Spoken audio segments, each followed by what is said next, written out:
Kozhikode പന്തീരങ്കാവിൽ bank ജീവനക്കാരിൽ നിന്ന് 40 ലക്ഷം രൂപ കവർന്ന കേസിൽ പ്രതി ഷിബിൻ ലാലുമായി പോലീസ് തെളിവെടുപ്പ് നടത്തി. ഇസാഫ് ബാങ്കിലും സ്വകാര്യ ധനകാര്യ സ്ഥാപനത്തിലും എത്തിച്ചാണ് തെളിവെടുപ്പ് നടത്തിയത്. ഷിത ജഗത് വിവരങ്ങൾ നൽകും. ഷിത, തെളിവെടുപ്പ് പൂർത്തിയാക്കി പോലീസ് മടങ്ങിയോ?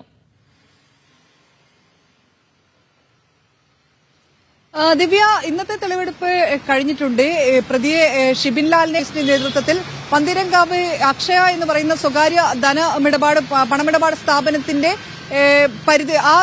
അടുത്തു നിന്നായിരുന്നു ഈ 40 ലക്ഷം രൂപ ഇസാഫ് ജീവനക്കാരനായ അരവിന്ദിൽ നിന്നും ആ ബാഗ് അടക്കം ഷിബിൻ ലാല് തട്ടിക്കൊണ്ടുപോയത്. അപ്പോൾ ആ പരിസര പ്രദേശങ്ങളിലാണ് ഇപ്പോൾ തെളിവെടുപ്പ് നടത്തിയത്.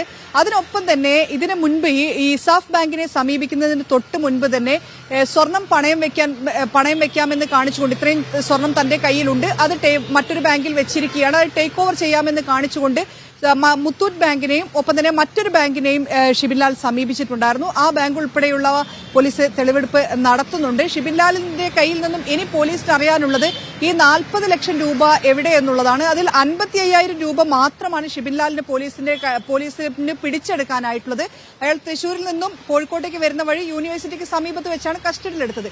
ആ സമയത്ത് ഇയാളുടെ പക്കൽ ഇത്ര തുക മാത്രമാണ് ഉണ്ടായിരുന്നത്. അപ്പോൾ അവശേഷിക്കുന്ന തുക, ഈ കവർച്ച ചെയ്ത, മോഷണം നടത്തിയ തുക എവിടെ പോയി എന്നുള്ളത് പോലീസ് ഇതുവരെ ഒരു വിവരം ലഭിച്ചിട്ടില്ല. അതുമായി ബന്ധപ്പെട്ടുള്ള ചോദ്യം ചെയ്യൽ കൂടി ഷിബിൻ ലാലിന്റെ അടുത്ത് നടത്തേണ്ടതുണ്ട്. ഷിബിൻ ലാൽ ഇത് മറ്റാർക്കെങ്കിലും കൈമാറിയോ അതോ മറ്റെന്തെങ്കിലും കാര്യത്തിന് ഉപയോഗിച്ചോ തുടങ്ങിയ കാര്യങ്ങൾ ഉൾപ്പെടെ പോലീസ് ചോദിച്ചറിയും. അതിന്റെ ഭാഗമായുള്ള ചോദ്യം ചെയ്യൽ കൂടി കഴിഞ്ഞതിന് ശേഷമായിരിക്കും തിരികെ കസ്റ്റഡിയിൽ നിന്ന് വിട്ടുകൊടുക്കുക.